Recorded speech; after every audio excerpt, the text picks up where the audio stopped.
Pois bem, pessoal, esse é o terceiro vídeo que nós estamos fazendo aqui, provando se Jesus ele é um ser eterno, falando aqui de eternidade passada, ou ele teve começo ou teve origem.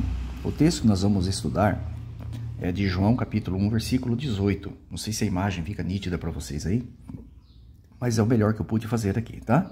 Eu copiei os textos aqui exatamente como estão em suas respectivas Bíblias, inclusive os 6 textos em grego que você está vendo aqui embaixo. Nós temos 1, 2, 3, 4, 5, 6, 7 na língua portuguesa e 6 em grego aqui embaixo, tá? Inclusive dos manuscritos mais antigos. Copiei do computador, colei numa folha e imprimi para vocês. Estou destacando aqui o ponto mais alto, tá? Então, tudo que você vê aqui é o correspondente que você encontra em grego, tá? Para ficar mais fácil para vocês aí. Isso aqui é chamado uma forma didática de ensino, entendeu? Será que Jesus realmente é um ser eterno ou ele foi criado? O que o apóstolo João de fato registrou em João 1,18? Será que ele coloca Jesus numa posição de igualdade na questão da eternidade com o Pai Jeová? Ou ele coloca Jesus numa posição inferior como sendo criado por Jeová? É isso que a gente vai analisar, de maneira profunda, usando inclusive esse dicionário aqui, ó. Esse dicionário grego do Novo Testamento, produzido pela CPAD, um belo dicionário. Recomendo, quem não tem, que adquira esse dicionário para fazer seus estudos profundos da Bíblia, viu? Tá? Então vamos lá. Geralmente você lê esse texto assim, ó. Diz assim, ó. Aqui é a tradução brasileira, né? Ninguém jamais viu a Deus, o Deus unigênito que está no seio do Pai, esse o revelou. Essa expressão Deus unigênito é repetida aqui. Ela é repetida aqui na Nova Versão Internacional, né? Mas ela não é igual, por exemplo, aqui, ó. Se você pega, por exemplo, a Corrigida e Fiel, em vez de Deus unigênito, Filho unigênito. A Bíblia de Jerusalém também colocou Filho unigênito, tá? A Revista e Corrigida também Filho unigênito. A versão evangélica fácil de ler coloca o único Filho que também é Deus, né? Ficou apenas parte da palavra unigênito, porque é a palavra único, né? Mas a palavra gênito, que é o sentido de gerado ou criado, foi omitida aqui, ó, entendeu? E o que nós temos realmente nos manuscritos? Aqui é que está a questão. Então, quando você faz esse tipo de comparação, você não deve ser parcial em falar assim, eu prefiro unigênito, eu prefiro Deus unigênito. Não é uma questão de você decidir isso pela língua portuguesa.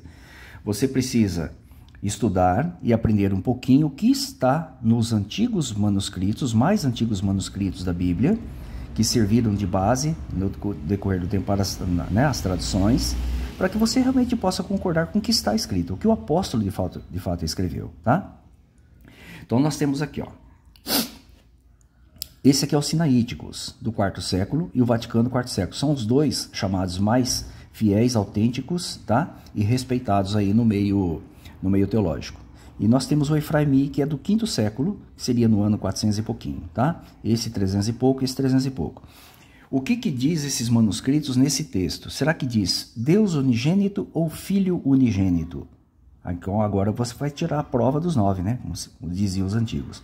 Então aqui você tem monogenes theos, monogenes theos, monogenes theos. Não tem filho, tá? Portanto, essa tradução aqui está errada. Filho unigênito, filho unigênito, filho unigênito está errada. Não está de acordo com a gramática grega dos antigos manuscritos. Os antigos manuscritos diz Deus unigênito, conforme essas Bíblias fizeram, ó, Deus unigênito. E essa aqui é evangélica, viu?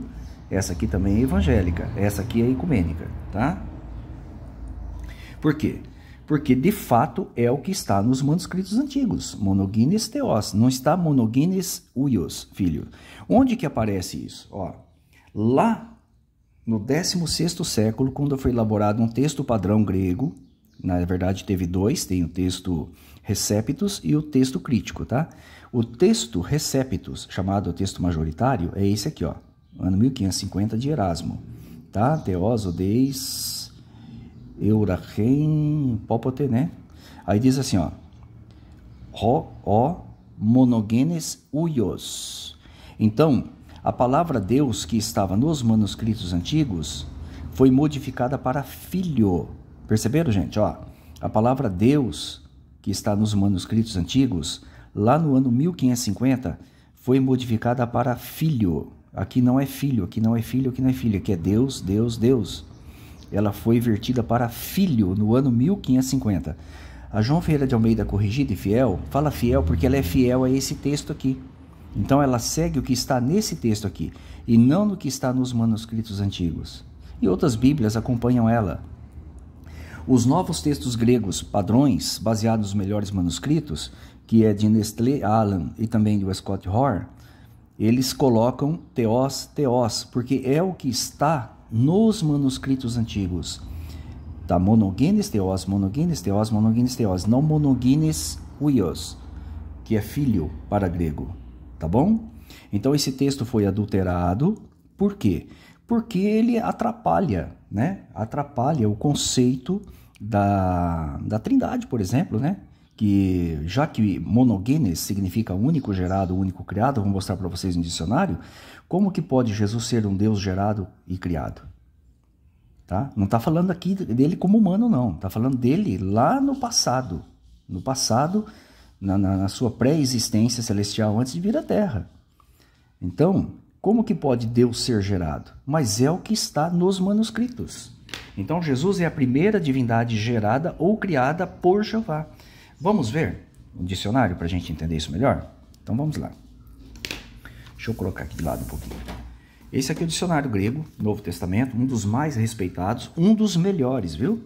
Você pode pegar qualquer outro dicionário que você quiser, que você vai encontrar exatamente essa mesma informação, tá? Eu gosto desse, não é um dicionário barato, mas é muito bom, viu, gente? Recomendo quem não tem que adquira, tá? Então, o que é mono? Vamos ver o que é mono. Aparece aí, né? Ali, monogenes é a junção de duas palavras. Monos, né? E genes. Genes de ginomai. Já vou mostrar para vocês. Ó. Mono significa único, sozinho, ó, sem outros, sem companheiros, tá? Esse é o sentido de mono. Ocorre muitas vezes sempre no sentido de ser único, sozinho, não tem outro, só ele, tá? Ok? E genes. Genes é de ginomai. Já separei a página aqui para ficar mais fácil para a gente entender. Aqui é a página 179 desse dicionário, tá, pessoal? 179. Não sei se a nitidez vai ficar boa para vocês verem, mas acredito que sim. Ó, aqui geno, tá vendo, gente? Ó, geno, a mesma palavra que está lá em João 18, ó, geno, ou genos, né, que é uma variante, ela é uma variante de ginomai, ginomai. O que é ginomai? Agora você vai ver o que é ginomai. Não tem outro sentido para ginomai que não seja esse, ó. Começar a ser, vir à existência, surgir, acontecer, tornar-se, tá? Aqui do lado, traz mais um pouquinho, olha aqui, ó. Implica origem mediante alguma agência especialmente empregada, ser feito, criado, ser acabado, tá? Veja que ginomai tem sempre o sentido de algo que teve origem, algo que começou a existir, algo que foi feito.